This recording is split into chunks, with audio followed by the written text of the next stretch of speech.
美国惊现丧尸鹿，全身上下大大小小的全是窟窿，被啃食的只剩半个脑袋，看起来十分骇人，像极了电影里的丧尸。这些丧尸鹿从何而来呢？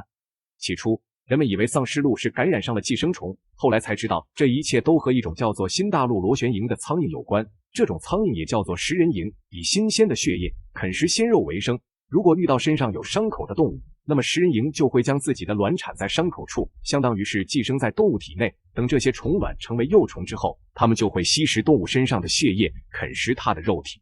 动物身上的伤口再也无法愈合，只有一块块腐肉裸露在外。这些幼虫会不断往动物体内蠕动，这就出现了丧尸鹿。这些丧尸鹿的眼睛、肛门、口唇以及身体其他部位都出现了严重的溃烂，已经无法为其医治。短短几个月的时间，当地就已经出现了83头丧尸鹿不幸死亡。这些食人蝇对动物造成的危害极大，一般的苍蝇都更喜欢腐肉，而食人蝇却更喜欢新鲜的血肉。因此，只要发现身上有伤口的动物，它们就找到了新的寄生体，不断繁衍壮大。一开始，丧尸鹿的数量还比较少，人们只在小部分的鹿身上发现了这种溃烂，但由于一直没有找到原因和治疗方法，时间一久，越来越多的牲畜遭到食人蝇的寄生。在上世纪40年代，就有18万只牲畜死于食人蝇之口，给畜牧业造成了不小的冲击。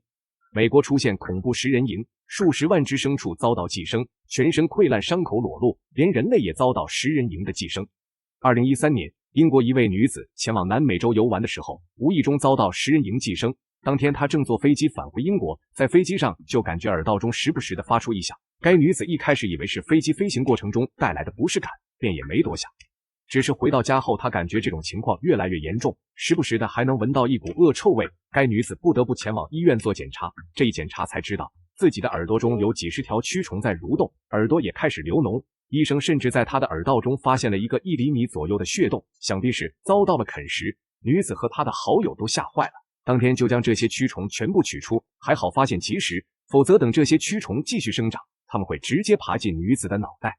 食人蝇的幼虫长着2颗尖锐的牙齿，身上还有一圈圈小刺，在进食的同时还会不断深入动物体内。它们喜欢将卵产在动物的口鼻、眼睛等器官，除非是一开始就发现这些幼虫并及时治疗，否则一辈子都无法摆脱这些食人蝇幼虫。当时人们并不知道如何处理这些遭到食人蝇寄生的动物，发现后只能将其击杀。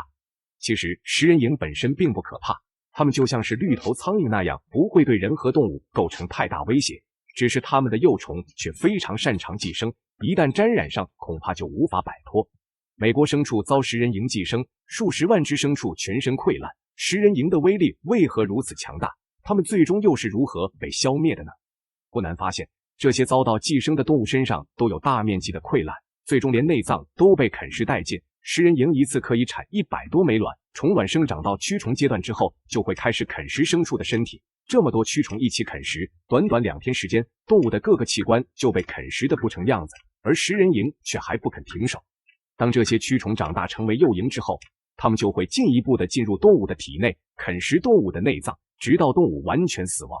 和其他苍蝇不同的是，食人蝇只会选择恒温动物寄生，它们最喜欢的就是新鲜的肉和血液，因此动物死亡后，这些食人蝇也就会自行离开。人类遭到食人蝇寄生后，可以在第一时间发现，并对伤口进行清创和消毒处理，但动物们无法在第一时间发现，即使发现了也无法处理，这就导致一旦沾染上了食人蝇虫卵，最终都会被啃食致死。因此，研究人员想尽各种办法消灭这些食人蝇，后来想到一个绝佳计策，让食人蝇断子绝孙，将刚孵化出来的幼虫送去核辐射。虽然不会直接导致这些幼虫死亡，但经过核辐射的幼虫在长大后就会失去生育能力，交配后也不会产卵，大大减少了对牲畜造成的危害。